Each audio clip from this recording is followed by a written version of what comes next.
Madame, Monsieur, bonjour. Tous les plaisirs est pour moi de vous retrouver encore dans le cadre de cette émission, Le Chemin de la Vérité. C'est avec le même plaisir que moi, j'ai pris depuis un certain temps l'habitude de rentrer à contact avec vous à travers cette émission qu'on a lancée ici à Digital Congo. On trouve des questions très très importantes qui retiennent l'actualité dans le domaine de la croyance, dans les domaines des églises, de la religion et tout ce que vous voulez, mais également de personnes. Avec ces personnes, on tente de débattre de ces questions. Aujourd'hui, on va recevoir quelqu'un que vous avez depuis un temps l'habitude de suivre sur Digital Congo et on tentera de parler d'une question très très importante, la question de la responsabilité. Vous le savez, que ce soit en termes d'éducation, en termes d'instruction ou que ce soit en termes spirituels, la responsabilité est un fait très très important que tout enfant de Dieu, je le suis peut-être pas ou je le suis, doit avoir pour pouvoir aller de l'avant. Que l'on soit chrétien, que l'on soit musulman, que l'on soit bouddhiste, tout ce que vous voulez, vous devez être responsable et saisir la balle au bon par rapport à un fait ou à un autre pour pouvoir aller de l'avant. Aujourd'hui, on est en train de scruter cette question-là, ces thèmes-là, par rapport aux églises, mais également par rapport à la vie. Et pour en parler, c'est comme je disais, je reçois quelqu'un qui devient pratiquement un habitué de cette émission, c'est le pasteur Réussite Ngoï. Pasteur, bonjour. Bonjour Perrault. Comment vous allez? Ça va. Je rappelle que vous êtes pasteur du ministère Génération Joël. Génération Joël. Ouais. Dites-nous en deux mots, Génération Joël, ça veut dire quoi? Moi, je suis le président des ministères Génération Joël. Joël, c'est à partir du prophète Joël qui a dit dans les derniers temps, je répandrai de mon esprit sur toute chair, vos jeunes gens auront des visions, vos vieillards auront des songes. C'est que nous avons un ministère qui fonctionne sous l'esprit de Dieu. Et les autres ministères ne les sont pas. Non, c'est prétentieux que de dire nous avons un ministère. Nous mettons plus d'accent sur la marche avec le Saint-Esprit. Dites-nous, pasteur, le Saint-Esprit, c'est quoi? Vous, du ministère. Le Saint-Esprit, c'est Dieu. C'est-à-dire? C'est Dieu qui est à l'œuvre parce que nous croyons à la Trinité, nous croyons qu'il y a Dieu le Père, le Fils et le Saint-Esprit. Et Jésus a dit, vous êtes avantageux que je m'en aille, et si je ne pars pas, le Consolateur ne viendra pas. Et Jésus s'est en allé, et le Consolateur est venu, qui est le Saint-Esprit, et qui nous conduit. Celui qui marche sous l'onction du Saint-Esprit. C'est aussi un grand débat, hein, cette histoire des trinités, d'unité. Il y a des gens qui disent qu'il n'y a qu'un seul Dieu. Vous dites qu'il y a... C'est vert chou et chou vert, ne vous en faites pas. Vous dites qu'il y a Dieu le Père, le Fils et le Saint-Esprit. C'est pas ça le thème de l'émission. Hein. Je voudrais quand même qu'on fasse une parenthèse. Oui, qui est unique. Oui. Oui, il est unique, mais lui, il y a en trois personnes. Ouais.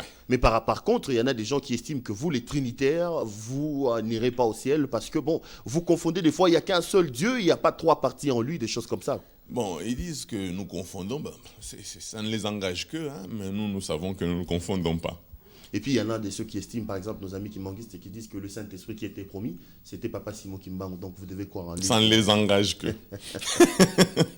Bonne manière de fuir le débat et de ne pas vouloir susciter la polémique. Je ne vous ai pas eu aujourd'hui dans ce domaine. Allez, on va s'intéresser au sujet que j'annonçais au début de cette émission. Je disais à nos téléspectateurs qu'aujourd'hui, on va parler d'une question très très importante, la question de la responsabilité.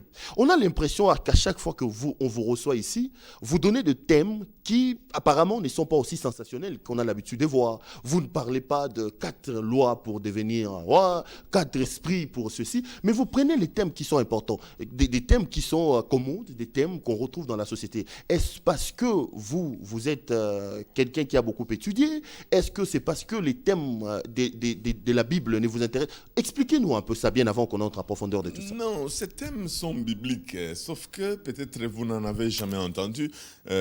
Quelqu'un a dit une église qui ne sait pas s'occuper de sa société est une église fermée. Nous ne pouvons pas venir vous expliquer comment sont les 4 êtres vivants alors que vous ne savez pas vous en sortir dans la société où vous êtes avec Christ. La morale faire ça. Non, la morale n'a pas de capacité. Il faut faire la différence entre l'église. C'est ce qu'on vous reproche par exemple. Non. Scientifique, vous amenez des théories qu'on peut trouver à l'université de Lubumbashi, qu'on peut trouver à l'université de Kinshasa ou à l'université de Kisangani. Nous, la nourriture pure, disaient certaines personnes qui vous ont appelés. C'est ça. Au lieu de nous parler Perrault, c'est ça, des choses qu'un professeur d'université vous amenez un thème, vous dites la responsabilité. Qu'est-ce que ça a à voir avec la parole? La responsabilité, Dieu ne peut pas utiliser puissamment quelqu'un qui n'est pas responsable. Vous comprenez? Dieu veut utiliser quelqu'un qui comprend qui est Dieu et quelqu'un qui comprend qu'entre lui et Dieu, il n'y a personne. Vous comprenez? Il y a des gens, quand bien même vous les voyez comme ça, en train de passer en cours de route, vous avez l'impression qu'ils sont On n'a responsables. pas besoin d'aller à l'église pour ça, hein, sincèrement. Vous avez raison. Pour être responsable, sincèrement, on n'a pas besoin de vous, pasteur. L'église. On n'a pas besoin du Saint-Esprit. On n'a Ah pas, bon? ah bah oui, on n'a pas besoin de Dieu pour être responsable. Parce que la plupart des gens, des athées, des gens qui ne croient pas en Dieu, sont responsables. C'est là qu'on dit de vous, depuis un temps, Pero, tu reçois les pasteurs réussites. Mais bon, c'est un professeur d'université. Trouve-lui un endroit, par exemple, à l'université de Kisangani, au lieu de venir parler de la Bible. Parlez-nous de la Bible. Apparemment, vous prenez des thèmes comme ça. Je ne sais pas si je vous importune un peu. Là, non. Là, vous savez, la Bible, ce n'est pas pour les gens qui n'ont pas étudié. La Bible n'est pas non plus pour les érudits. Mais la Bible, c'est pour la race humaine. Vous savez, Dieu s'occupe de tout homme et de tout l'homme.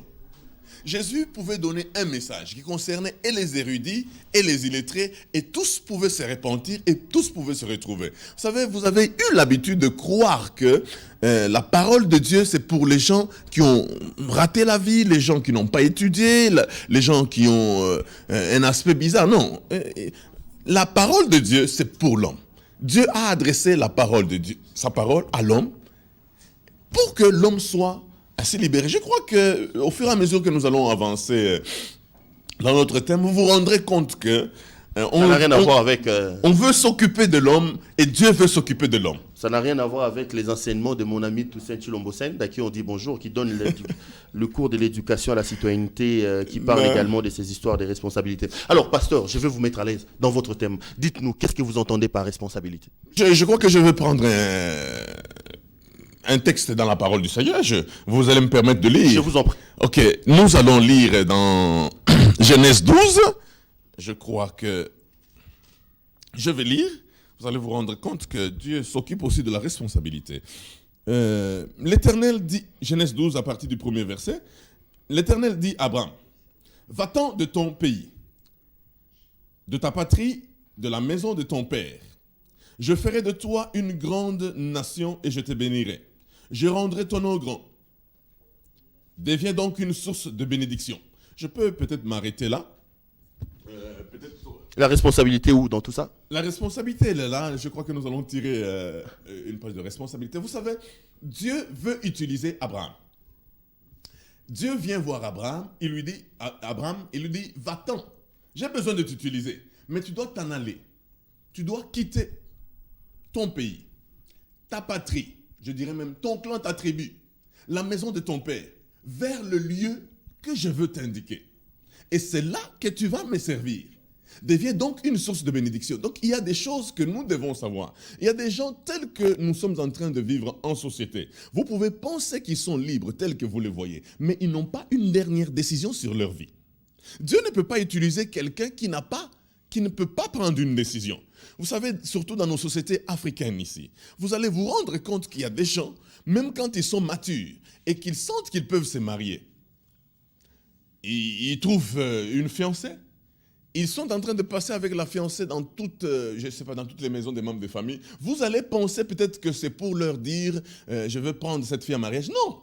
En soi, c'est pour présenter aux membres de jury de manière à ce qu'ils arrivent à délibérer si c'est la femme qui lui convient. Ça, c'est une irresponsabilité. Non, mais pasteur, le problème, ce n'est pas un problème des membres du jury. Le problème, c'est que vous trouvez le diable partout, vous des églises des réveils.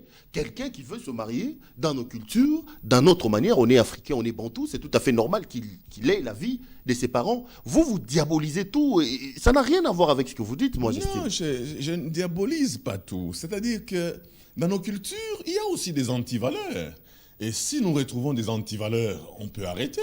On peut les arrêter pour que nous puissions aller vers l'avant. Parce que la Bible dit, les deux seront une seule chair. L'homme quittera son père et sa mère. Mais son père vient faire quoi? Il quittera son père et sa mère, s'attachera à sa femme et seront une seule chair. Mais malheureusement, il y a des gens, quand ils se marient, ils sentent que leur couple est en sandwich dans leur clan, dans leur coutume, je ne sais pas, dans leur tribu. Ils ne sont pas libres de mouvement. Pourquoi? Parce que c'est l'oncle qui choisit la femme, Ce n'est pas l'homme qui choisit sa femme. Et l'homme se retrouvant demain, il devient, je ne sais pas, député. Et malheureusement, il se retrouve avec la femme que l'oncle lui avait choisie au village, qui ne sait pas battre campagne. Il est obligé de divorcer ou de prendre une autre femme. Vous voyez que vous avez piégé le mariage de quelqu'un. Même vous qui avez le Saint-Esprit, vous divorcez aussi. Hein? Certains divorcent, peut-être pas à cause du même problème, mais je ne vous dis pas que le divorce est un fruit de l'esprit. Hein. C'est pas correct de divorcer quand vous êtes enfant de Dieu ou quand vous êtes serviteur de Dieu. Voilà. Alors revenons au passage d'Abraham. Voilà. La Bible déclare Abraham, va-t'en.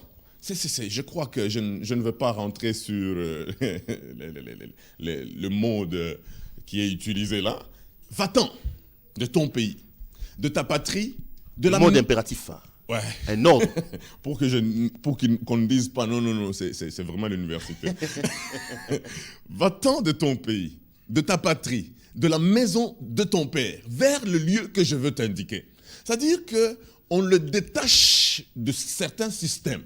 Dieu veut qu'il soit détaché de certains systèmes. Je peux même dire, Dieu veut qu'il soit déverrouillé du système de son pays, de sa patrie, de la maison de son père, pour le verrouiller sur son système. Vous comprenez? C'est-à-dire que Dieu voudrait que cet homme quitte un peu le système de son pays, de la maison de son père, de son clan ou de sa tribu. Il peut arriver que dans votre clan, pour que vous puissiez prendre un mariage, c'est l'oncle qui a le dernier mot. C'est pas juste. Pourquoi on doit vous voler une certaine indépendance alors que la Bible déclare si le Fils vous affranchit, vous serez réellement libre. À peine que vous avez été libéré par le Seigneur Jésus, l'oncle vous récupère. Vous voulez encore quel sang pour être délivré de votre oncle? C'est pour vous dire que l'homme doit être mature. Si l'État lui reconnaît déjà à 18 ans que la personne doit voter, c'est qu'on lui reconnaît une certaine maturité et l'homme peut savoir juger. Je vais te dire quelque chose, Perrault. Quelqu'un peut se dire, moi je suis un chanteur, il me faut une femme danseuse. Il s'est dit dans sa vision, de manière à ce que nous ayons notre orchestre. Mais l'oncle dit non, pas question. Non, mais le pasteur va dire que la danseuse, il fait la musique mondaine, c'est diabolique, elle danse. Non, vous n'allez quand même pas au nom de votre responsabilité permettre à ses frères d'aller. Non, c'est-à-dire que quand nous sommes dans le Seigneur, nous ne permettons pas, nous ne demandons pas à nos fidèles, nous ne demandons pas aux chrétiens d'épouser des païens. La Bible est claire là-dessus. Les chrétiens épousent les chrétiens. C'est clair. Là également, la Bible vole la responsabilité des gens. Non, nous appartenons, vous avez donné votre vie au Seigneur. Selon qu'il est écrit, car Dieu a tant aimé le monde qu'il a donné son Fils unique afin que quiconque croit en lui ne périsse point, mais qu'il ait la vie éternelle. C'est que vous avez décidé de donner votre vie au Seigneur. Et le Seigneur commence à vous conduire. Ok? Non, mais vous voulez d'une certaine manière, en vous entendre parler, affranchir les gens. Et pourtant, en vous entendre parler également, ces gens doivent rester dans le joug de quelqu'un qu'ils ne voient pas. Quelqu'un de Dieu. Quelqu'un qu'ils ne voient pas. Ouais. Il vous dira, il ne faut pas épouser telle fille parce qu'il n'est pas croyante. Vous allez dire que Dieu a dit, et pourtant c'est Dieu là, on ne le voit pas. D'une certaine manière, là également, je ne prends pas ma responsabilité. Non, je ne prends pas ma responsabilité. C'est là que c'est une sorte de se dédire un peu. Si je suis responsable, j'ai dit je dois épouser ma femme, que je refuse le point de vue de mes parents comme vous le prétendez, que le pasteur ne vienne pas m'imposer aussi pour me dire cette femme-là n'est pas chrétienne, ou que votre Bible ou que votre Dieu ne le fasse pas. Ce qui est valable pour mes parents doit l'être aussi pour vous. Non, le pasteur ne va pas vous imposer. Le pasteur vous conduit sur la voie de Dieu. Si vous prenez une mauvaise décision, Dieu lui-même dit, je mets la vie devant toi et la mort. Choisis. Et il te conseille de choisir la vie afin que tu puisses vivre. C'est-à-dire, si tu choisis la mort, tu vas peser tes responsabilités. C'est-à-dire, tu dois t'assumer. C'est pour cela qu'ici, nous sommes en train de dire, ici, Dieu veut utiliser Abraham. Il dit, c'est bien, je vais te conduire dans le lieu de ta bénédiction. Mais va-t'en du système de ton pays. Va-t'en du système de ta patrie. Va-t'en du système de la maison de ton père. Vers le lieu que je veux t'indiquer. Je crois qu'il faut que je dessine ce tableau. Perrault, comme je le disais là, est un politicien. Et il veut se marier. Qui doit prendre la décision pour qu'il se marie? C'est son oncle mécanicien. C'est-à-dire, avec les yeux de mécanicien, il choisit une femme selon lui, pour donner à un politicien. Et demain, cette femme n'étant pas à mesure de supporter la carrière de son mari se sent toujours seul, et il commence à chercher une autre femme. Je voudrais que je prenne ma responsabilité. Si j'ai fait un mauvais choix, que je m'assume. C'est ça la maturité, que je m'assume. Pas que le clan décide. Pas que mon oncle décide. Pas que le pasteur décide aussi. Pas que le pasteur décide. Au nom d'un certain Dieu qu'on Le ne voit pas, pasteur d'un n'a certain pas esprit le droit de qu'on aurait décider. reçu. Le pasteur vous enseigne la parole du Seigneur. Devant la parole du Seigneur, vous avez le choix, vous prenez votre décision. Pour que demain, vous ne puissiez pas dire, je suis en train de souffrir comme ça, c'est parce que le pasteur m'avait conduit sur ce chemin-là. Vous comprenez? Et Dieu ne peut pas utiliser quelqu'un. Un pasteur pour qui c'est sa mère qui a la dernière décision. Un pasteur, dans sa maison, c'est sa mère qui vient décider si sa femme peut rester ou elle peut partir. Non. Non. L'homme doit être responsable. Et en étant responsable, il doit marcher selon qu'il entend voir, qu'il entend marcher dans le Seigneur. Parce que la Bible déclare, vous avez été libérés pour vivre selon la liberté du Seigneur. Vous comprenez? Quand Dieu vous déverrouille, il vous amène dans sa maison, c'est pour que vous puissiez suivre ses voies. C'est pour que vous puissiez arriver à comprendre quelle est la pensée de Dieu. Surtout que c'est lui qui a fait un projet de bonheur pour vous, afin que vous ayez un avenir et de l'espérance. Dieu, nous croyons en celui qui est omnipotent, omniscient, et tout ce que vous savez. Il sait voir l'avenir. Nous lui faisons confiance parce que il dit tout ce qui nous arrive concourt au bien de ceux qui aiment Dieu et qui sont appelés selon ses desseins. Ce Dieu-là, il a la capacité de nous donner ce qu'il nous a promis au milieu de la guerre, au milieu de la paix, au milieu de la tempête. Il a la capacité. Pourquoi nous ne pouvons pas lui faire confiance? Voilà pourquoi nous disons, comme il nous a lancé un saint appel, nous sommes allés à lui pour le dessein qu'il a préparé pour nous. Mais il arrive que quand on se retrouve, malgré qu'on se retrouve dans la maison de Dieu, malgré qu'on est en train de servir Dieu, on continue à être comme des marionnettes, étant bougés par des personnes qui sont encore dans l'ombre.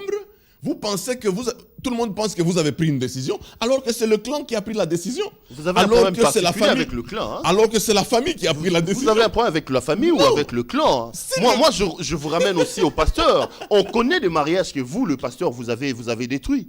On vous connaît. Comment? Il vous dira que cette femme que vous avez épousée n'était pas dans la volonté de Dieu. Mais écoutez. On connaît que le pasteur, vous êtes également responsable de beaucoup de dégâts. La responsabilité ou l'irresponsabilité, il ne faut pas seulement les rejeter chez la famille. C'est comme ça que vous avez amené ces vents de destruction des familles avec vos histoires d'état d'âme. Vous ne pouvez pas être avec votre papa parce qu'il faut connaître son état d'âme. Il ne faut pas avoir des problèmes avec son clan parce que en vous entendant parler, vous voyez une haine la dernière décision de sa vie à son pasteur, il est irresponsable. Il est irresponsable. Les gens parfois fuient leur responsabilité. Non mais le pasteur, c'est pas les discours qu'on entend chez le pasteur. Hein. Mais c'est moi qui te parle, je suis pasteur, non? Vous avez l'impression d'être de maestro au-dessus de tout le monde, vous décidez de la vie des gens, vous pensez que c'est le berger, vous pensez que c'est... Non. On connaît également le pasteur, ce que vous faites. Commencez par prêcher vos collègues pasteurs avant de venir nous prêcher. Serviteur. Il est serviteur de Dieu. Il est au service du troupeau que le Seigneur lui a donné. Vous comprenez? Le pasteur vous conseille selon la parole du Seigneur, parce que la Bible déclare, c'est au sacrificateur qu'on demande la loi.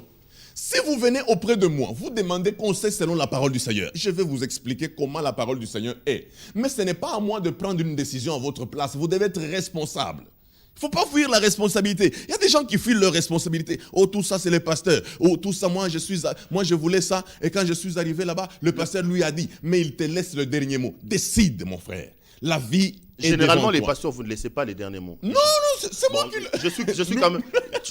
Plus je vous reçois... Nous conseillons aux pasteurs qui ne laissent pas le dernier mot. Vous êtes membre de quelle plateforme des pasteurs, vous? Non, je ne suis pas dans ces plateformes. Vous n'êtes pas des RC, vous n'êtes pas d'AMEC? Non, je suis serviteur de Dieu.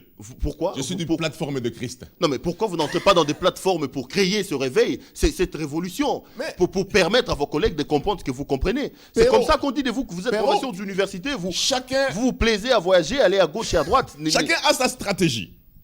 Chacun a sa stratégie. Vous n'allez pas imposer à un général une stratégie pour une guerre parce que vous utilisez une telle autre stratégie. Non.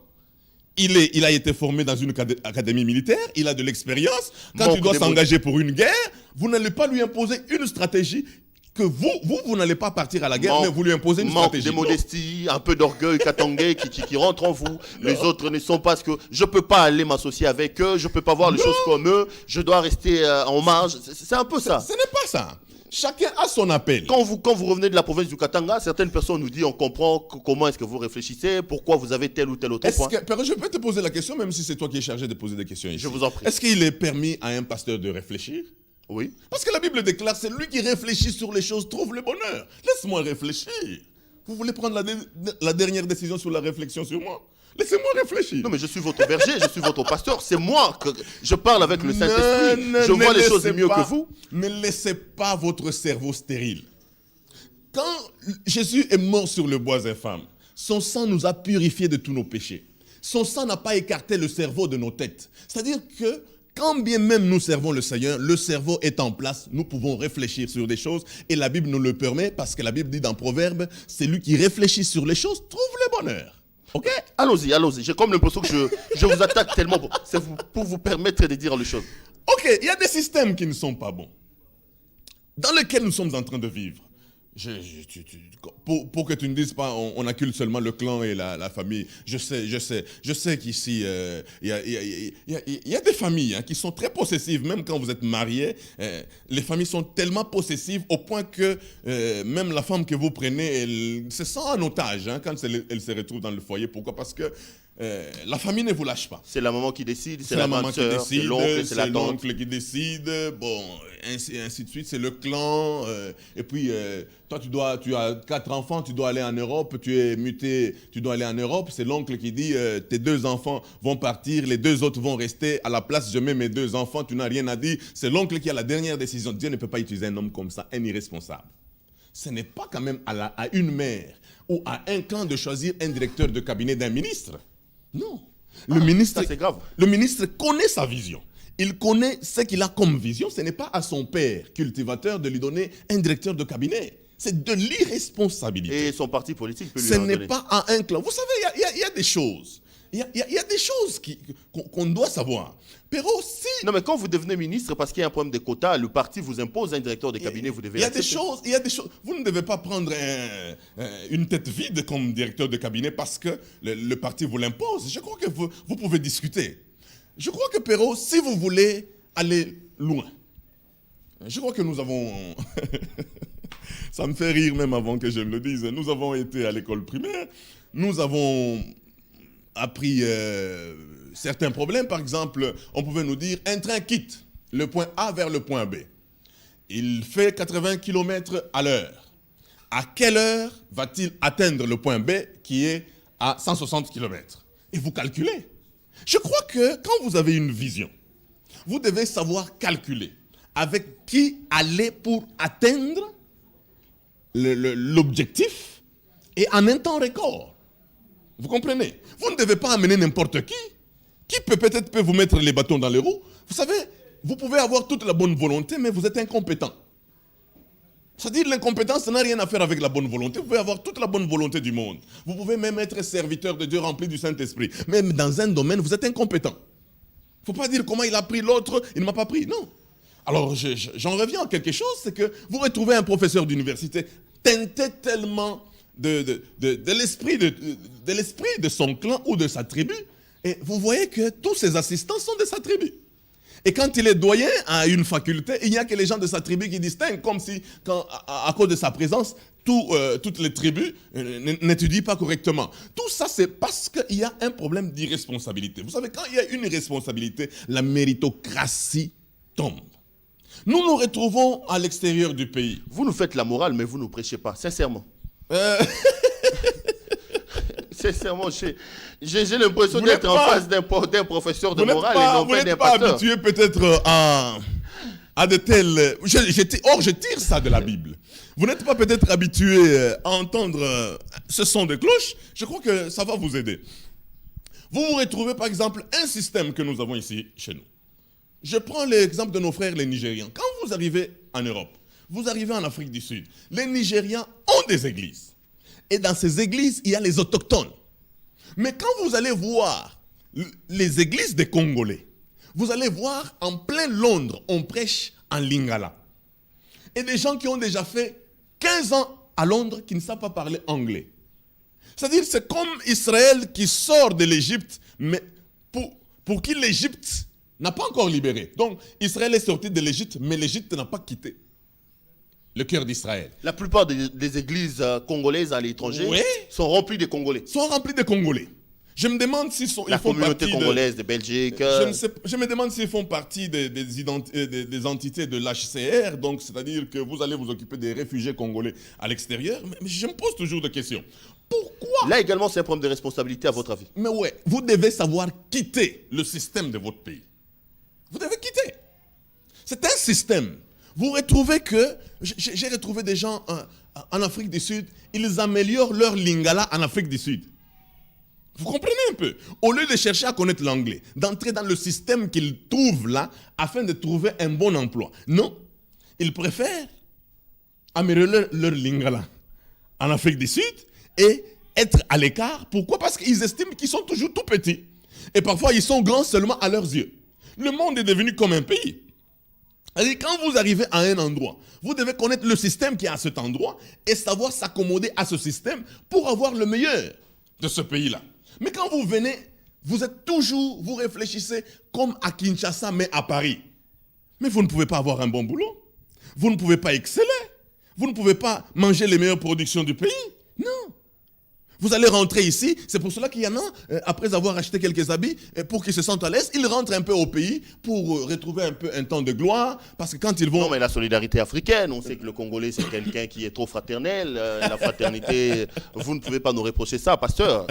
Mais au-delà de tout, qu'est-ce qui ne va pas, selon vous? Qu'on retrouve par exemple des églises à Londres, où il n'y a que des Congolais à l'intérieur, qui chantent pratiquement toutes les chansons qu'on retrouve dans les Binzam d'ici. Vous allez à Paris, c'est la même chose. Le problème, c'est quoi les problèmes? Est-ce que c'est l'esprit des dieux qui est différent d'un Jacques Verneau, par exemple, qui quitte la Belgique et qui vient ramasser tous les Congolais ici pour la borne, d'un Samuel Dayo qui quitte le Nigeria, qui vient ici et qui prend tous les Congolais? Il n'y a pratiquement pas de Nigérians dans son église. Le problème, c'est que les Congolais n'ont pas le même esprit que ces gens, ou qu'est-ce qui se passe exactement? Le problème, c'est quoi? Dieu dit aux Congolais, va-t'en de ton pays. Va-t'en du système de ton pays. Le Congolais refuse d'abandonner le système de son pays. Il veut vivre avec le système de son pays, mais ailleurs. Vous comprenez? Quand vous êtes en Amérique, vous ne pouvez pas chercher à mettre la meilleure veste pour qu'on dise que vous êtes élevé. L'élévation à Kin, elle est différente de l'élévation dans le monde. Vous comprenez? Quand vous êtes en Afrique du Sud, vous ne pouvez pas dire aux Sud-Africains que vous êtes élevé en restant dans un studio, en n'ayant pas un compte en banque et en ayant seulement 200 vestes. Vous ne pouvez pas les convaincre que c'est ça l'élévation. Mais les Congolais veulent vivre l'élévation de Kinshasa, mais ailleurs. C'est un système qu'il faut casser. Non, mais là, c'est l'échec, évidemment, de l'esprit que vous, par exemple... Non, ce n'est pas... C'est-à-dire que vous dites, par exemple, que lorsque le Saint-Esprit viendra, c'est un nouvel homme qui... Vous avez tellement de versets. Pourquoi. Malheureusement, ces versets-là, vous ne le répercutez pas. Un peu pour dire qu'aujourd'hui, le christianisme que vous nous avez amené ici, il y a à dire et à redire. Hein. Avant, on nous faisait croire que lorsque j'ai dit ça, je serais frappé et tout. Mais quand on regarde les choses, vous qui prétendez avoir l'esprit et un esprit supérieur qui viendra faire des choses dans nos vies, on ne le voit pas. Mais le Saint-Esprit est incapable de briser cet homme et de l'amener dans des atmosphères tellement importantes. Non, comment? Le Saint-Esprit, il est là. Il y a une part de responsabilité de l'homme. La Bible déclare dans Ésaïe 55, le verset 8, « Mes pensées ne sont pas vos pensées, mes voix ne sont pas vos voix. Tel le ciel est séparé de la terre, ainsi mes pensées et mes voix sont séparées des vôtres. » Quand Dieu vous fait une promesse, il y a une part de responsabilité de la personne qui reçoit la promesse. Je vais te dire quelque chose. Dieu dit que tu seras grand, mais tu ne vas pas utiliser tes voix pour être grand. Il y a aussi les voix de Dieu que tu dois utiliser. Tu dois émettre sur les mêmes ondes que Dieu. Dieu te dit, ok, Péro, Dieu te dit que tu iras à Londres, tu iras aux États-Unis, tu vas me servir là. Tu attends que Dieu aille apprendre l'anglais à ta place? Tu vois? C'est le problème de Dieu ou du Saint-Esprit? Je crois qu'une préparation qui rencontre une opportunité produit un succès. Mais quand il n'y a pas de préparation, les opportunités peuvent venir. Oh, les opportunités sont des petites fenêtres à la vie qui s'ouvrent et qui se referment aussitôt. Si on les rate, c'est fini. C'est fini. C'est pour cela que je te dis qu'il y a quelque chose que nous devons arriver à comprendre. Nous devons faire la part des choses. La Bible déclare, allez, faites de toutes les nations les disciples. La Bible déclare, vous recevrez une puissance, celle du Saint-Esprit, survenant sur vous. Vous serez mes témoins à Jérusalem, en Judée, en Samarie, jusqu'aux extrémités de la terre. Dieu ne l'a pas dit seulement aux Américains, il ne l'a pas dit seulement aux Coréens, il ne l'a pas dit seulement aux Nigériens, il l'a dit aussi aux Congolais. Mais la mentalité, le système dans lequel se trouve le Congolais, ce carcan dans lequel se trouve ce Congolais, ces limites, c'est ça qui bloque. Je t'ai dit qu'Israël était sorti de l'Égypte. Mais l'Égypte n'avait pas encore quitté Israël.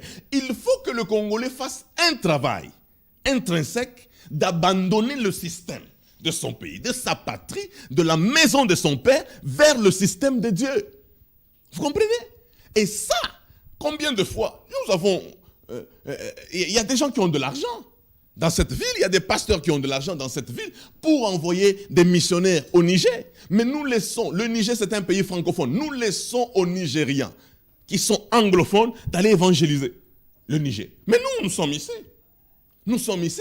Et tout ce que nous pouvons faire, c'est expliquer comment notre chaussure coûte très cher, c'est expliquer comment notre veste coûte très cher. On rencontre le président de la République. C'est expliquer que je suis élevé parce que j'ai rencontré. Non. Ça ne fait pas partie de la vision de Dieu de rencontrer le président de la République. La vision de Dieu, c'est d'amener l'évangile jusqu'aux extrémités de la terre. C'est pour cela que moi, je n'ai pas de problème de dire je suis évangéliste international.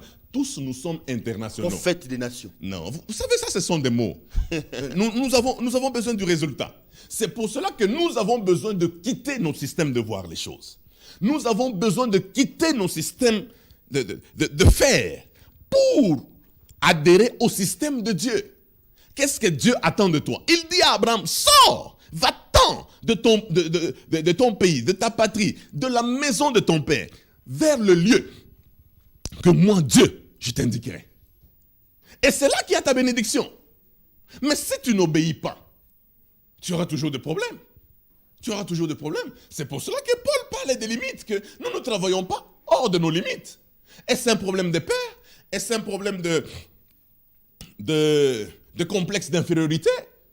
Or, je crois que la guerre n'est pas aux vaillants, la course n'est point aux agiles, le pain n'est pas aux sages, la richesse n'est pas aux intelligents, la faveur n'est pas aux savants. Tout dépend pour eux des temps et des circonstances. Or, le maître des temps et des circonstances, c'est notre Dieu. Je t'ai dit la fois passée, je crois une des fois que nous avons parlé avec toi dans une émission, je t'ai dit que Dieu, il agit. Il voudrait travailler sur tes pensées. L'Église a perdu beaucoup de temps où l'Église a travaillé sur le ministère, il a travaillé sur les dons spirituels, mais l'Église a négligé les dons naturels que Dieu a mis dans l'homme. Or, ces dons naturels peuvent être des voies par lesquelles le Seigneur peut agir. C'est comme ça qu'on nous fait construire des châteaux en Espagne, dans des visions, dans des choses, mais sur le plan matériel. L'Église, aujourd'hui, c'est un peu comme de la sorcellerie. Hein. Un sorcier est général dans la nuit. Il a beaucoup de maisons, plusieurs femmes, mais quand il est 5 heures, il revient dans son corps. Il est pauvre et vit dans une petite maison à Kaluka ou à Kimbanseke. C'est ce que vous faites également dans les églises, seulement parce que les hommes de Dieu n'ont pas travaillé ces dons naturels, comme vous le dites. Là, je vous donne raison. Oui, nous devons travailler toutes ces choses. Parce que ce sont les dons qui élargissent les voies d'un homme. Nous devons arriver à comprendre que ce que Dieu met en nous. Regarde un peu ce que Jésus dit. Il dit, le maître vient, il donne 5 talents à un de ses serviteurs, 2 talents à l'autre, 1 au troisième. Mais ce que j'aime dans ce passage, à chacun selon sa capacité. C'est pour cela qu'il y a des concurrents que je suis en train de voir dans la ville ou dans ce pays, des concurrences que Dieu n'a pas prévues. Ce n'est pas parce que toi tu as une plus grande église que la mienne que tu es plus important devant Dieu que moi. Non, mais moi j'ai rempli le stade des martyrs, toi tu es incapable de remplir le... Et je suis sûr que tu ne les remplis pas avec tes membres. Chacun a sa capacité. Vous allez me dire que la Ligue pour la lecture de la Bible ne travaille pas? Vous allez me dire que le full gospel ne travaille pas? Vous allez me dire que tous ceux qui assistent au stade dans votre croisade sont les membres de votre église, c'est vous qui les avez amenés au Seigneur? Non. À chacun selon sa capacité. Dieu ne peut pas me juger en fonction de la capacité qu'il t'a donnée. Il me jugera en fonction de la capacité qu'il m'a donnée. Dieu, s'il veut que je puisse le servir comme politicien, il ne me mettra jamais avec les pasteurs pour dire pourquoi toi tu n'avais pas une église. Non. Il me jugera en fonction des capacités qu'il m'a accordées. Voilà le problème. Les gens sont troublés pour rien. Vous n'allez pas me dire, Pero, je vais prendre un exemple terre à terre. Vous n'allez pas me dire que le bus doit se vanter devant une voiture. La voiture a sa capacité, le bus a sa capacité, la moto a sa capacité. Il y a des endroits où le bus ne sait pas entrer et la moto peut être utile.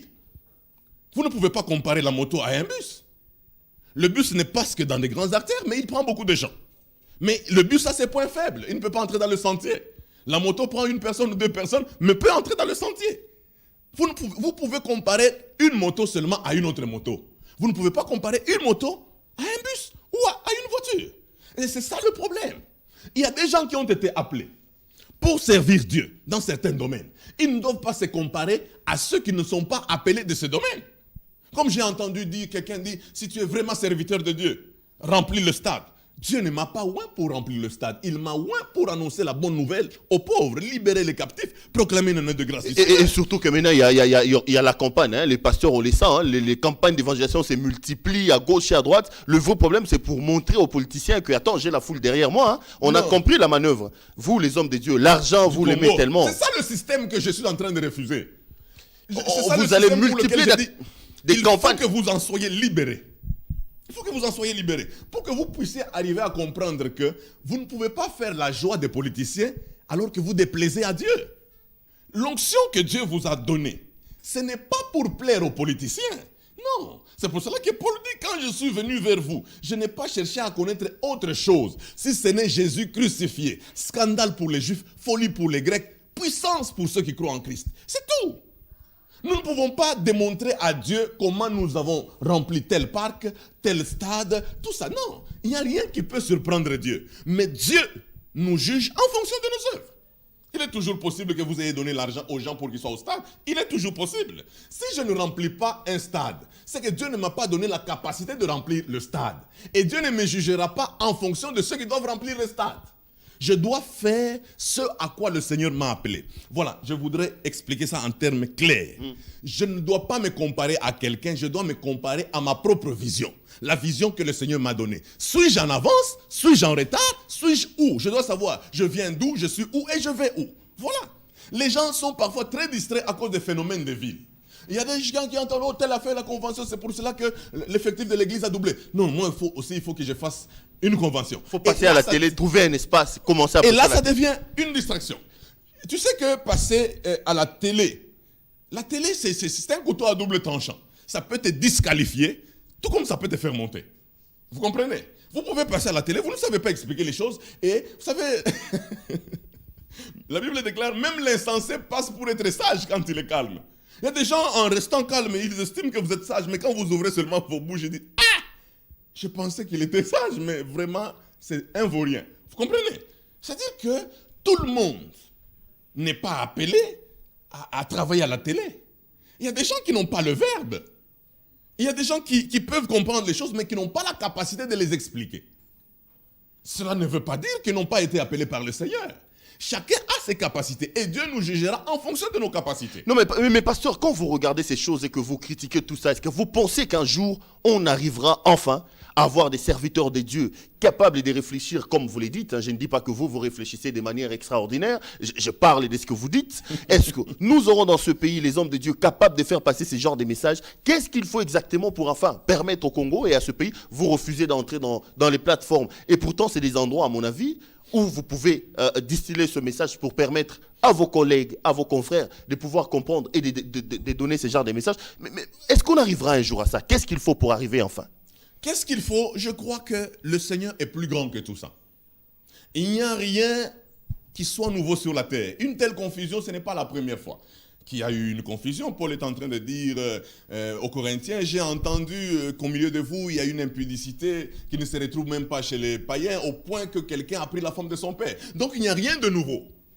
Mais par la parole, par l'Esprit de Dieu, on a dû redresser l'église de Corinthe. C'est qu'il est toujours possible, par la parole de Dieu, par les messages tels que nous sommes en train de le faire, par la prière, on va arriver au point de changer les choses. Parce que le problème, c'est pas Dieu lui-même aussi qui, à un moment donné, doit susciter des gens. C'est comme ça que des fois, les gens disent que, attendez, vous nous montrez un Dieu super bon, méga puissant, mais dans les faits, on ne le voit pas. Mais Dieu ne veut pas être injuste, il l'a fait, il a mis à notre disposition, il a mis à notre disposition les mêmes choses, devant les Américains, devant les Congolais, devant tout le monde. C'est nous qui avons choisi la médiocrité. Vous comprenez? C'est nous qui avons choisi la médiocrité. S'il ne s'agissait que des Blancs, on allait dire non, c'est parce que les Blancs. Mais les Nigérians ici, ils ont notre peau. Leur pays est sous-développé. Mais quand vous les voyez au niveau des missions qu'ils font, donc vous vous rendez compte qu'ils sont sérieux dans ce qu'ils sont en train de faire. Le problème dans notre pays, parce que nous ne devons pas aller par quatre chemins. Nous n'avons pas eu pendant longtemps des modèles. Ceux qui étaient des modèles, c'était des gens qui avaient complètement raté.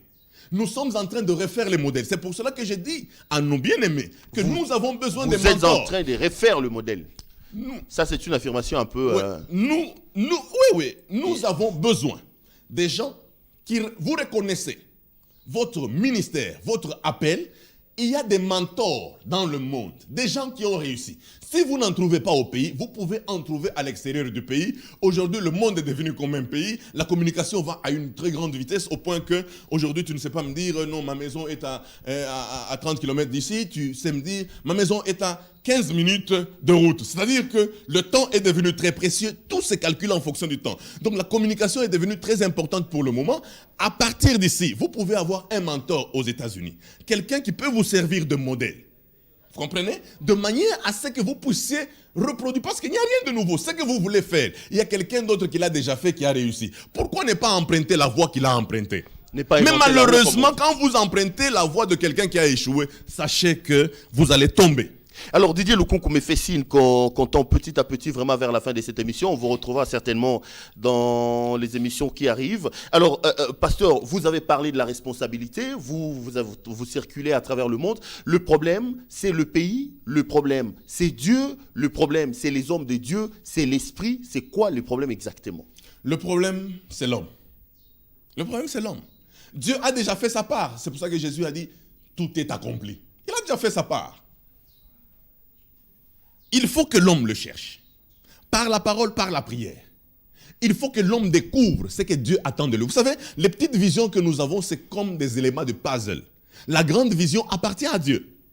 Si Dieu veut que Perrault soit grand, rien ne peut l'arrêter. Mais il faut que Perrault arrive à comprendre la grandeur. J'aimerais un peu expliquer quelque chose, Perrault, pour que tous nos téléspectateurs arrivent à comprendre. Vous savez ce que vous appelez grand. Vous pouvez être, peut-être vous résidez ici à Delvaux, ou vous êtes à Massina. Quand Dieu vous dit vous serez grand, vous comprenez la grandeur selon Massina. C'est ça le problème de l'homme. Quand Dieu dit que vous serez grand, vous comprenez la grandeur selon le Congo. C'est ça le problème. Et mettez sur les mêmes ondes que Dieu. C'est Jésus qui a dit allons à l'autre bord. Pourquoi quand il y a la tempête, vous commencez à vous débrouiller? Mais réveillez celui qui a dit allons à l'autre bord.